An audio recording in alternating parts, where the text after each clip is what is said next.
What's going on, everybody? Mortem here, this time bringing you the timeline for the Divinity series as I continue to shirk what I was planning on doing the last few days, instead focusing on the Divinity news after the announcement of the new game coming via the Game Awards in 2025, and perhaps unsurprisingly following all of that. Because I love the series so much and I used to make lore videos about it, I went through my own videos to see how up to date they were since it has been quite some time, and I identified basically two things: that I needed to make an overall sort of introduction to the setting as a whole, which was yesterday's video as a lore primer. So if you're watching this to get caught up with like what the series is, all that stuff, you maybe want to start with that video instead. Because this one is a remake of a video that I made a long time ago. It was one of my first lore videos. However, while it hasn't changed in the sense that I need to update the information too much, there is some stuff towards the end of the timeline that I need to clarify. And as a really old video, honestly, the quality could be better. And this time I've even brought visual aids, trying to make use of this being a video platform, if you would believe it. To that end, a few things we need to address right at the start of the video. One, obviously going to be spoilers for all of the 6 Divinity games, and even some stuff that aren't technically part of the games, like the novel. I'm going to be spoiling all of that over the course of this video. Second, I did cover a fair bit of this information in yesterday's lore primer. The difference here is that this is going to be a much more expanded look at the timeline and the general events as we know them, and even some stuff that we could at least speculate on, which brings me to a conversation that I also need to put at the beginning of this video, which is the subject of canon. Now, before we dive into that, if you don't want to hear this again because you watched yesterday's video, as an example, there should be timestamps down below. You can just skip past this. And then I'm going to bring up some subjects and try to explain them. But between yesterday's lore primer and the fact that I've got a bunch of lore videos that go into a lot of these topics individually, you should be able to find an answer in the dedicated Divinity lore playlist that I've got going already. But with no further ado about that canon. So the Divinity series has always played pretty fast and loose with canon. This is no secret.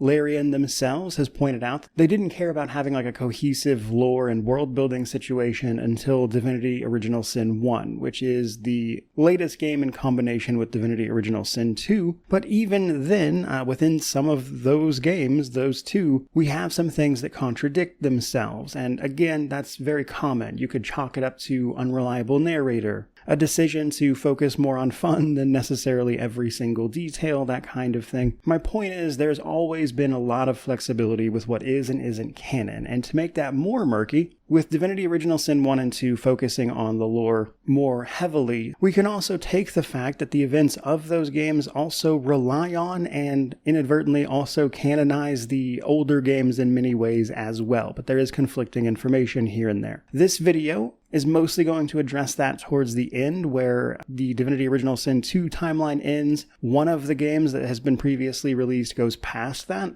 And then we have some information from the Fallen Heroes game that was cancelled. I will discuss most of that towards the end, as much of the rest of the timeline, if it isn't explicitly canon based on everything they've established so far, also just doesn't matter if it isn't. So a lot of the events that I'm going to talk about, basically, if not explicitly mentioned in Original Sin 1 or 2, just wouldn't change the world building even if they weren't canon, so there's no point in not mentioning them as part of the older games, that kind of thing.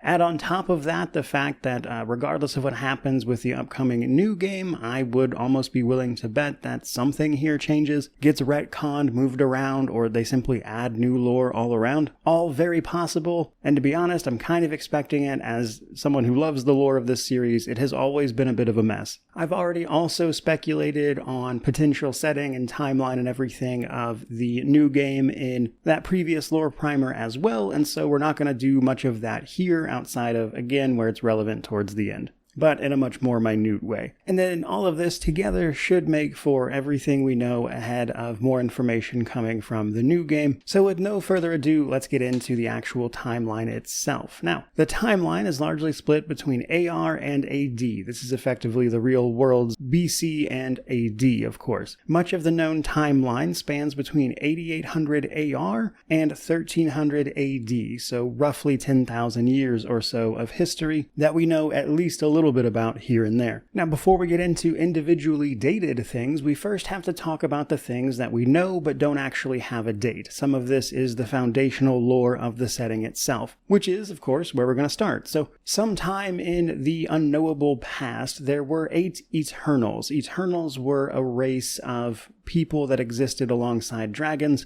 basically since the very beginning of the known universe here. The Eternals were an entire civilization of people, but 8 of them in particular, after the discovery of something called the Veil, a large depository, if you will, of Source being a type of soul or life essence that people could manipulate and draw power from potentially. And upon its discovery, these 8 Eternals, known later as the gods, seized that power for themselves, turning it on their fellow Eternals, casting them into the void alongside the God King of the Eternals, that is. This threw all of the Eternals and the God King out into the void, sealed out by the very veil that had been discovered. Now, sometime after this, but not too long, those gods took to creating great works. Basically, each of them made a race in order to continue to gather Source throughout their lives so the gods could feed on it and retain their power, more or less. Now, the catch here is the first of these, the god Chaos, creates the race of demons. He creates these demons specifically in an attempt to claim the source of the other gods,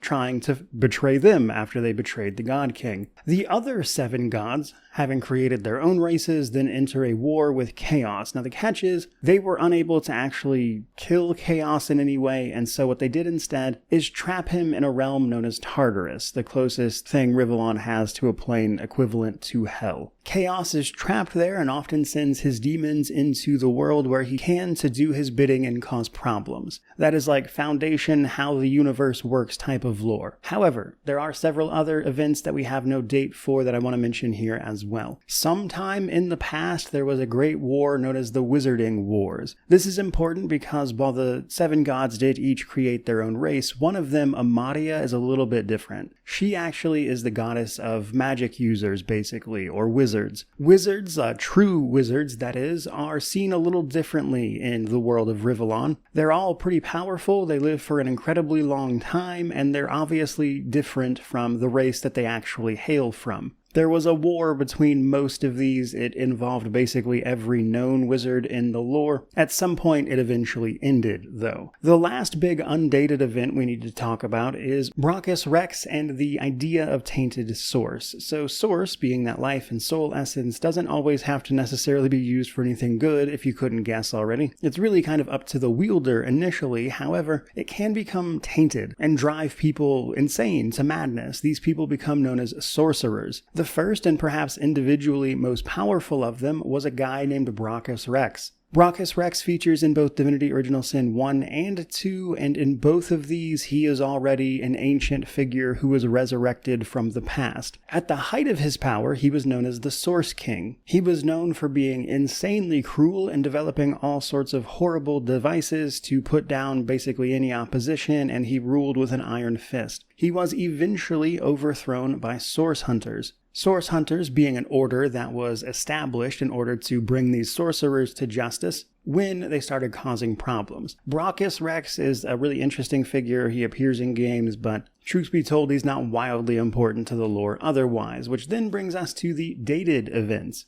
Now, this is basically what we know from the games themselves and the things we can talk about from there, of course. Of these, the first game we're going to talk about, the very first timeline-wise, is in 8800 AR, and it's known as Divinity Dragon Commander. Dragon Commander has very little to do with the rest of the series. That is because it was an experimental game that they specifically set way outside of the timeline so they could just kind of do whatever and, potentially throw it away afterwards. Dragon Commander puts you in the role of a Dragon Knight. Dragon Knights are people chosen by dragons to wield some of their power and mediate things between them and the rest of the races. That is different from a true dragon. However, Dragon Knights are known for being able to turn into dragons as a sort of temporary form they can take on. However, true dragons are associated with creation in this world and have an unknowable amount of power. Mostly they are gone these days. I mention all of that because while you do play a dragon commander and you are the child of your father, the Emperor Sigurd, and the actual true dragon, Aurora, that's not a genetic thing typically. Dragon Knights are not usually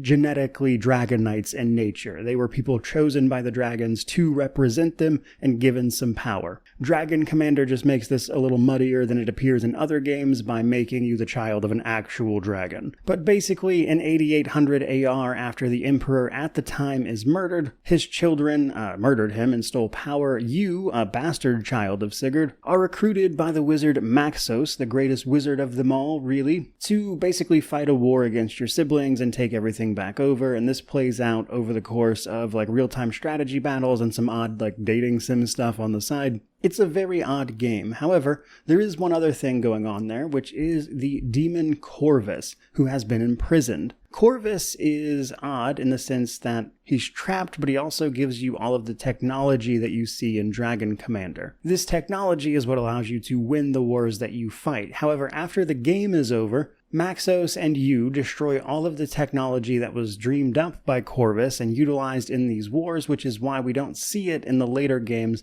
and it reverts from being an actually pretty high-tech society into a lower-tech one. Another bit of lore from Dragon Commander that isn't wildly important, but is of note, is that at this time, the undead had their own nation. The undead are not typically associated with a god. Sometimes there are just sentient undead around, and they're not really claimed by anyone outside of the God King on occasion in Divinity Original Sin 2, but this is mostly unrelated. The undead at the time of Dragon Commander had their own nation, and they were hyper-religious. They were thought to be allowed to exist by the will of the seven gods. I mention this specifically because this is actually something that changes later. By the time the later games roll around, the undead are reviled and they are killed on sight by basically everybody. It's never explained why that changed or anything like that, but it did change eventually. Now, from there, we jump massively into the future to 4 AR with Divinity Original Sin. Divinity Original Sin is an odd game in the sense that it establishes a bunch of interesting lore around a source, an extra goddess known as Astarte, who is the goddess of source, and even establishes some of the characters that will later reoccur, like Jahan, the demonologist from Original Sin 2, makes his appearance here as a companion. Chronologically speaking, we first encounter the Mad Mage Belagar here as well, who makes minor appearances in the rest of the games, which is kind of funny generally, but is otherwise not a big deal. But Divinity Original Sin puts us in the role of 2 Source Hunters from the Order of Source Hunters, the same people that took down Brachus Rex at his height. You are sent to investigate a murder thought to be caused by sorcerers, of course, and over the course of the game, you discover that these 2 Source Hunters are actually reincarnations of 2 ancient guardians. These ancient guardians were tasked with watching over what is known as the God Box. They were distracted from their duties by the goddess Astarte way back when, so Astarte could look inside the God Box and inadvertently released what is known as the Void Dragon. The Void Dragon is basically like an end-of-the-world level threat. It was meant to devour things at the end of time. Astarte, realizing her mistake, started fighting it, but it was basically 2 problems here. One, this actually started to contaminate the source. This is actually supposed to be the origin of source becoming tainted, and over the years, Astarte is fighting this thing, but she's slowly losing because the Void is growing. The point of Original Sin 1 is to actually stop the Void Dragon and seal it back into the God Box with the help of Astarte, and then the land is saved. But you may notice that entire story kind of has some similarities to things like Pandora's Box, stuff like that, and it's honestly kind of more of a myth than anything that is super literal compared to other games in the franchise. It also doesn't help that this just isn't addressed later on. Astarte gets a brief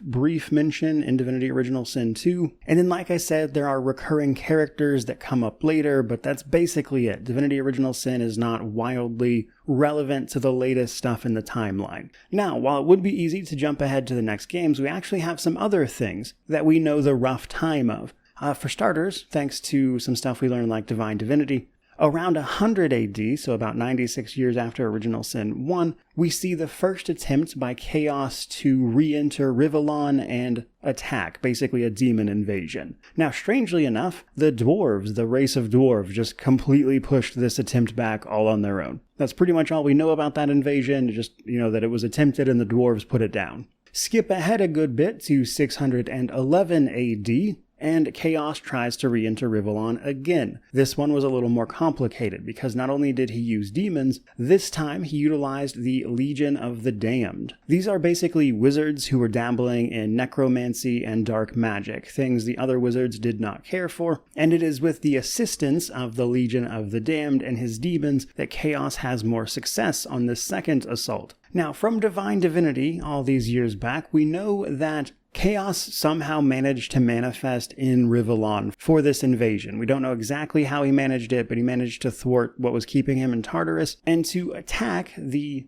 of course, various races of the world. Now, this was stopped by a guy named Reuben Farrell. He came up with a plan to sacrifice the lives of some people known as the Council of Seven. During this time, each of the 7 gods had essentially a council member, somebody to represent their will, collectively known as the Council of Seven. Reuben Farrell sacrificed the lives of this council, himself included, which was some sort of divine act, and he did this in order to force Chaos back into Tartarus, which banished their leader, and in the aftermath of their leader being gone, the rest of the remaining forces of the League of the Damned and the demons were smashed. However, it's a little more complicated than that, because after this battle, a few things happened. For one, some of the survivors from the League of the Damned and everything lived and went into hiding. Also, one of the leaders of this invasion on the demons' side had with him something called the Sword of Lies. In particular, it was taken by a guy named Ralph. Ralph was the leader of the wizard race at the time. The Sword of Lies contained a piece of Chaos himself, and Ralph, having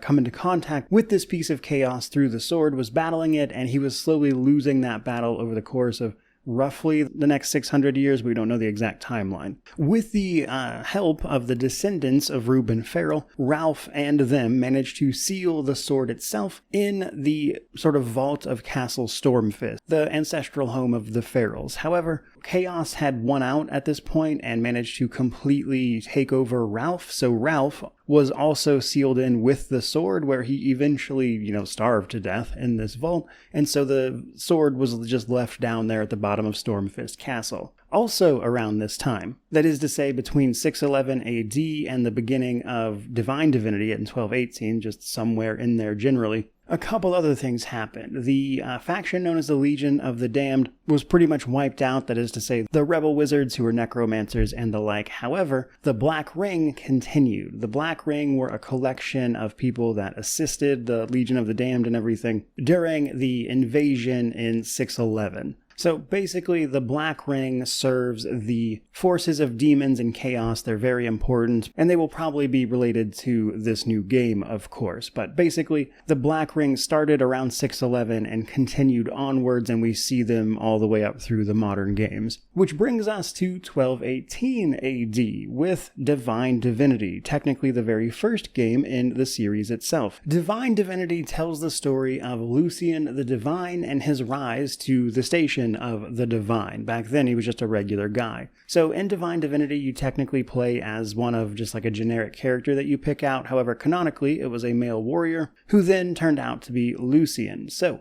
unbeknownst to you at the start of the game, the Sword of Lies from those previous invasions was found by the young Duke Janus of the Farrell family. It has a piece of the, god Chaos in it, so it begins to corrupt Janus. And Janus, using this newfound power and everything that he just found via the sword and stuff, proclaims himself to be the Divine One, which is not true. This is also where the concept of the divine starts. Now, the Black Ring, in coordination with Janus, actually find some sort of divine being that was resting, and it scatters itself trying to get away from them. Now, it may be that this was perhaps Amadia. It's kind of slightly alluded to being the goddess Amadia, but that is never outright confirmed, and they seem to have abandoned this later. But basically, in splitting this divine being into different parts, it seeks safety by marking 3 people who could potentially become the divine. These 3, known as Marked Ones, would more commonly, thanks to Divinity Original Sin 2, now be known as Godwoken, people with the potential to become the divine, that is to say the avatar of all 7 gods,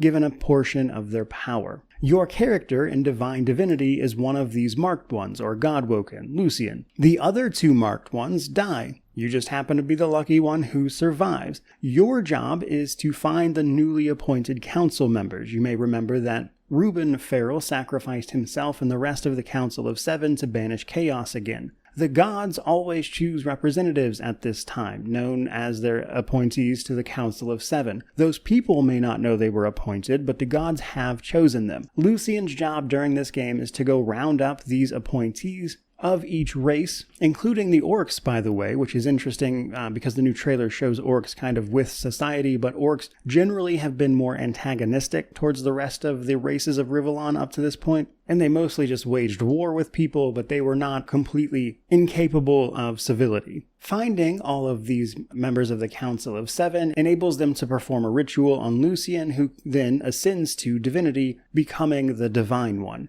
Right after this happens, the rest of the council is wiped out by Janus. You, however, Lucien, have just kind of disappeared after the ritual. Nobody's entirely sure where you went right away. You come to sometime later and talk to Zandalor. Zandalor is a big part of this game as well, as he's the one who found you initially and explained the situation. Zandalor being a wizard. With your newfound power, your job now is to go track down the Demon of Lies, the guy in charge of trying to use the Sword of Lies and Janus to resurrect chaos via that piece of his soul that is in the sword. You go do exactly that. You storm the Demon of Lies hideout, kill him, cast the sword back into some sort of alternate plane, presumably Tartarus, but it's never exactly shown what it is, but you get rid of it basically. However, what you were unable to do is stop the ritual entirely. The Demon of Lies was using the sword in order to impart a piece of the soul into a newborn infant to become the sort of vessel of chaos, so chaos could re-enter Rivellon on a more permanent basis. Lucien can't find it in himself to kill this infant, and so does not, despite it being factually infused with a portion of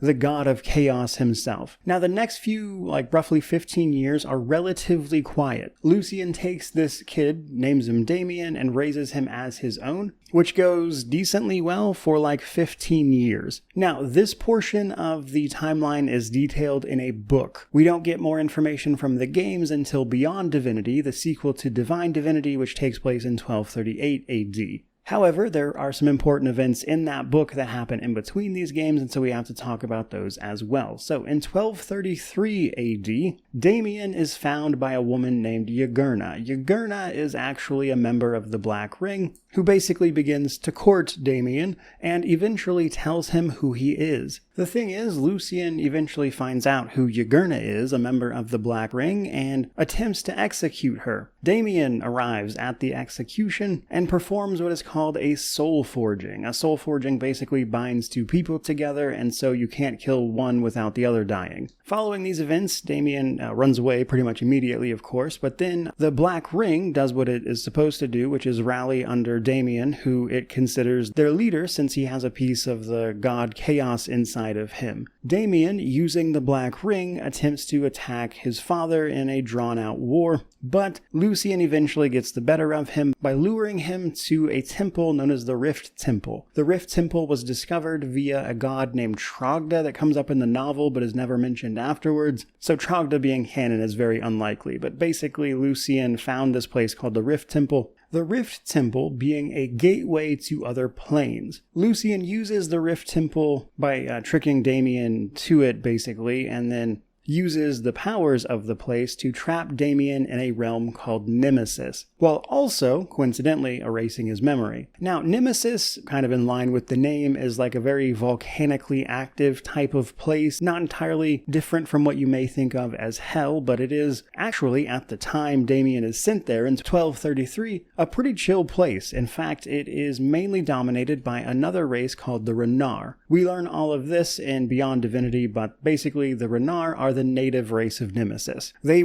have their own god called Ron, and they are known for what they call rift running, their ability to create rifts. So this is where it gets interesting. The fact that Lucien put Damien in Nemesis is canon. That is mentioned in Original Sin 2. However, what is not mentioned in the later games are the Renari or their god Ron or anything to do with them, basically. So we don't know if they're canon still, but Damien being sent to Nemesis is. Now, when Damien gets sent into Nemesis without his memories, he's initially taken in by the Renar, curious where he came from, and they actually try to find where he came from and send him back. because they're a relatively peaceful people and they know how to do that kind of thing. In so doing, they actually find out the reality of the situation from Lucian when they find where Damien actually came from. Lucian explains what he is, how he got there, that kind of thing, which is where other relevant information comes in. So it's important to mention that when Lucian sent Damien into Nemesis, he sealed it with a divine seal. Damien cannot leave Nemesis, which is why the Renari didn't just take him with them when they found Lucian to begin with. So Damien is stuck in Nemesis until the Divine or a member of the Divine Order brings him out. The Divine Order are the people who popped up to serve the Divine after he became the Divine in Divine Divinity. These are basically just his military forces. Someone from the Divine Order or the Divine himself has to accompany Damien out of Nemesis. The Renari, coming back to Nemesis, explain the situation to Damien, which is how he remembers who he is, and immediately murders one of the High Elder Renari. They start searching for him but can't find him. Now, after he's kind of exiled from the Renari, so to speak, he winds up stealing a crystal from them. This crystal, known as the Holy Crystal, is actually the seal between Nemesis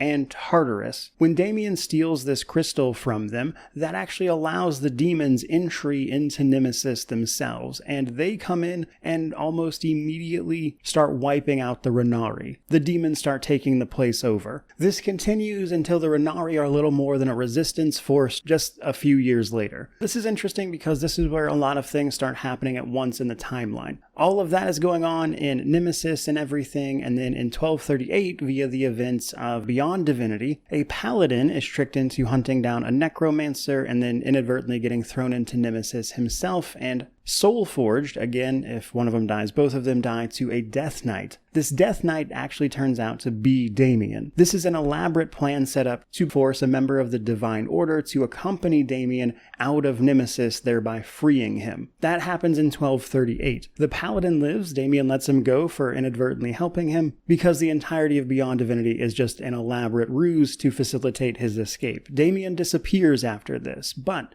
in order to explain Divinity Original Sin 2, which happens just a couple years later, we have to back up a little bit. Because while all of that is happening, sometime in 1233, after everything going on with Damien, Lucian the Divine makes a discovery. He learns that the gods are not truly gods, they are in fact the Seven. The Eternals that turned on their own people, casting them out into the void. Lucian, not really caring for this, comes up with an incredibly elaborate plan that is effectively the backbone of Divinity Original Sin 2's story. Basically, in turning themselves into the gods, the Eternals that is, they stole a bunch of the source from the Veil in order to do that. Now, as long as the gods are up there and, good to go, they can keep the Veil safe and stable, so it doesn't cause any problems like the Voidwoken coming back in to fight them, the Eternals that got cast into the Void that is, or, Chaos from getting in as well and trying to fight them with demons. So while Lucian discovers what the gods are, he does not seem to understand that they are actually keeping other forces at bay from the world of Rivellon. Now you may be wondering how Lucian learned all of this. That is actually part of Fane's origin story in Original Sin 2. One of Lucian's paladins found a tomb, which was a resting place of the family of Fane the Eternal. In particular, the daughter of Fane killed the paladin that found her, Dallas, and took on her guise, went and found Lucian, and then told him all of everything going on, basically. And thus, Lucian starts to concoct this plan to get back at the gods for what they did and not telling him all of this, basically. However, during all of this, it's also found out that the Black Ring is still active. They're not happy about what happened to Damien, and they are rallying for an attack on the Divine Order. However, they don't have enough time to rally their forces. The Black Ring force is simply too big, and they are about to wipe out a large elven population. Lucian then decides that the best course of action, provided to him by the Red Prince actually, is to death fog the Black Ring armies, wiping them out, but this would also kill the elves of that area as a sort of bit of consequence. Now there's some back and forth about who is responsible, but ultimately in throwing the death fog out to the Black Ring, it also winds up killing the elves. Now, one of the origin characters from Original Sin 2 as well tried to stop this unsuccessfully, and there's some back and forth about, again, who is responsible for this, but technically speaking, Alexander, Lucien's other son, that isn't really mentioned until now, rigs the scroll that was supposed to safely teleport the elves away to instead be the delivery mechanism of the death fog that they were going to use. So Ifen goes to rescue the elves, he thinks, with this scroll, and instead winds up handing them the device that unleashes the death fog and kills all of the elves plus the black ring that were there. Now this actually caused an even greater problem, so Lucien's plan to kill the gods was already in motion. However, what he did not realize is that all of these elves dying would actually weaken the god Tyr Sindalius, the elven god. This prevented Tyr Sindalius from doing his part in keeping the Veil of Source stable and all of those different threats out.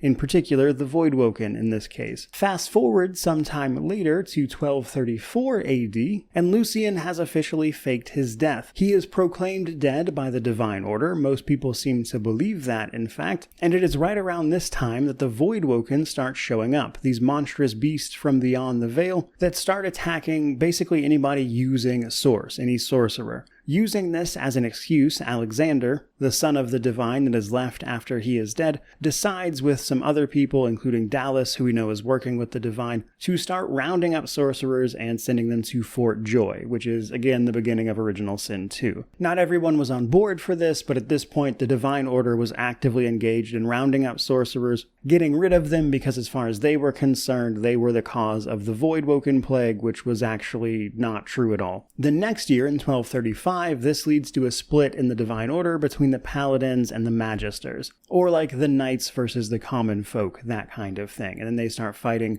back and forth. After this, in 1238, while all of that is happening on Rivellon, is when the events of Beyond Divinity happen and Damien eventually escapes. Which brings us then a few more years in the future to Divinity Original Sin 2. Original Sin 2 is basically the culmination of everything I just told you. You play either a generic Godwoken who is rounded up with the rest of the sorcerers, or you play one of the origin characters who is also rounded up for the same reason. Over the course of the game, your job is initially to try to become the divine, because at this point the gods, the seven, are severely weakened. They think their divine has died. That is what they actually believe, because Lucien entombed himself in a special tomb made of tenebrium, which even the gods can't see through. So they are actively losing power because Lucien is draining it from them. They can't find a new Godwoken to appoint the divine because Lucien killed them all before he faked his death. And so you, basically being the last few Godwoken, are actively trying to become the divine, so hopefully you can help with this situation. Over the course of the game, you learn much of what I just told you throughout this video about the Eternals, the origin of the Voidwoken, that kind of thing. And eventually it culminates in a battle with whatever the consequences of your decisions were with Lucien in his supposed tomb. But this is where it gets a little complicated because a lot of things happen kind of in and around this game always. So all of the seven gods wind up dying during Divinity Original Sin 2. None of them survive this game, actually. So you, via the gods, eventually try to go to a place called the Nameless Isle, which is where like a lake of source is where they could have potentially appointed someone to be the divine. But in the background, Dallas, the Eternal in the role of Dallas anyway, was actually seeking a means to gather up more and more source as Lucien was draining the gods dry, which was leading to them needing to get some outside help, basically. But Dallas manages to go to the Nameless Isle, in your footsteps gather up the Lake of Source that you were trying to use for yourself and deliver it to Lucien in the city of Arx, which is where the game concludes, and you can learn more about Lucien's plan. Lucien was basically going to gather up all of the source in the world after learning the truth about the gods in order to restore all of the source to the Veil, basically purge what the source is in the world and put it back where it belongs.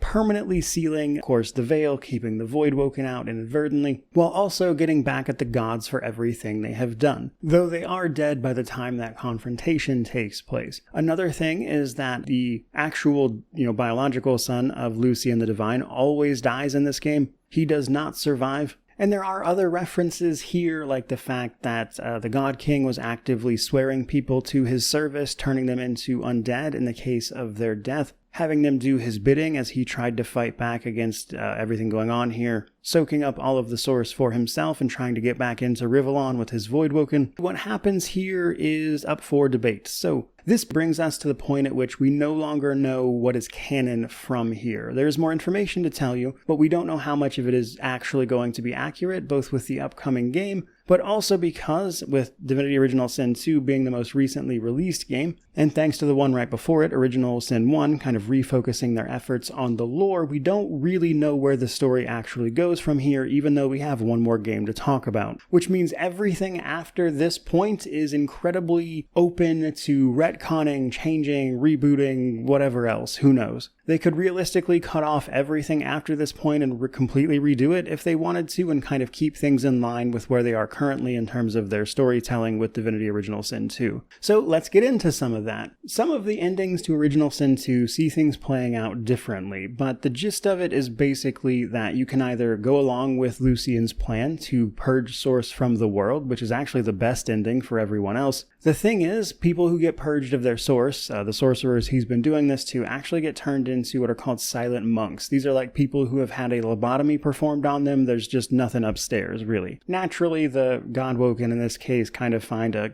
fun workaround, but you basically sacrifice all your power to save the world. There are other options where you become the Divine, but that basically just continues the endless war with the Black Ring, and, some stuff like that. Now, this is where things get interesting, because after this, right around like 1244, 1245 AD, is when the game, the canceled game, Divinity Fallen Heroes, was supposed to take place. Now, we know from the marketing materials and stuff what this was about and what was supposed to happen here, but it was canceled, so we can't take any of it as, gospel. So, Fallen Heroes was supposed to work under the assumption that the canon ending to Original Sin 2 was the one where the source was purged and Lucien lived, but attacks from the Black Ring and demons continue via Damien finally reappearing. So what Fallen Heroes was going to do was basically show us the events of something that, thanks to the next game in the series, we know would have happened during this period, but had not been explored previously. Fallen Heroes was put on hiatus so Larian Studios could work on Baldur's Gate 3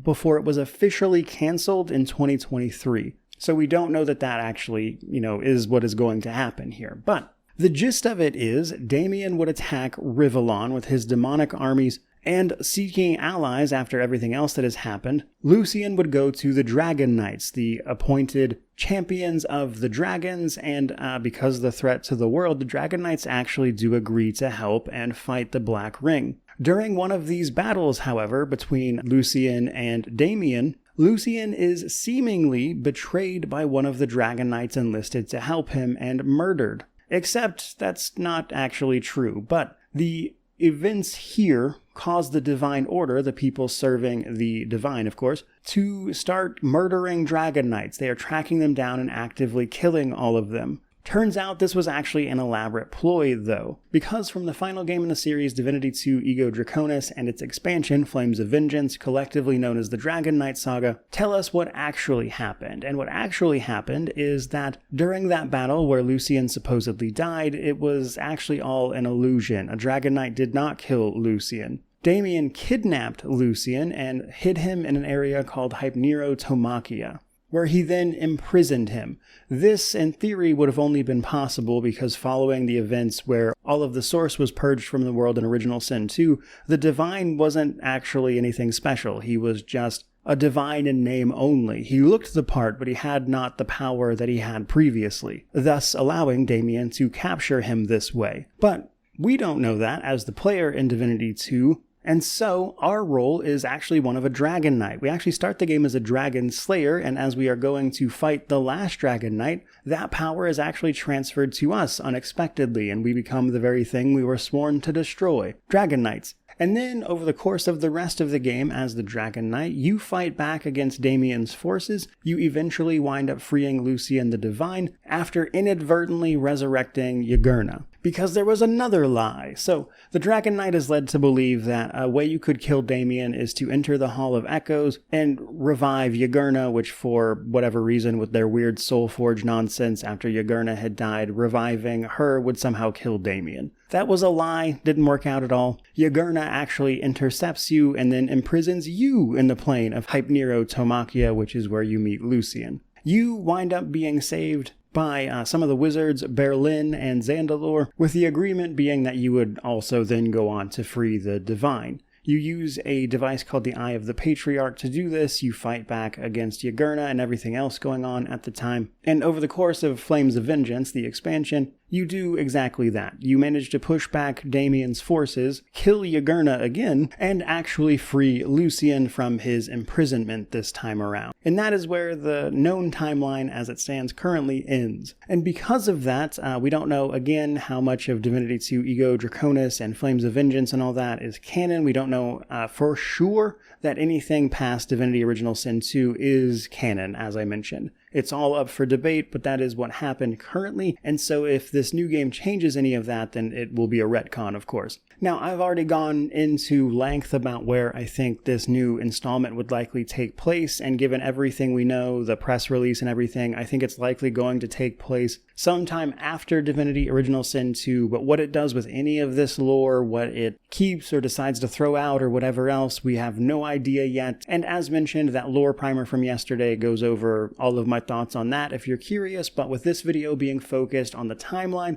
that is where we're going to leave off here, which is basically everything we currently know about the timeline of Rivellon. So hopefully you enjoyed all of that. Again, sort of a messy look at the history of the series. By all means, let me know how you feel about it down in the comment section below, or your potential theories about where this next game may be going, but I imagine it will be a little while before we find out. However, between this video and yesterday's video, I'm hoping that mostly keeps people up to date with what is going on. But either way, I'm looking forward to finding out the specifics with you, and I will of course be covering that stuff every step of the way. So hopefully you enjoyed this video. If you did, like, comment, subscribe, all the YouTube jazz. But regardless of any of that, truly, just thank you so much for watching. I really do appreciate it. May you wander in wisdom and have an amazing day.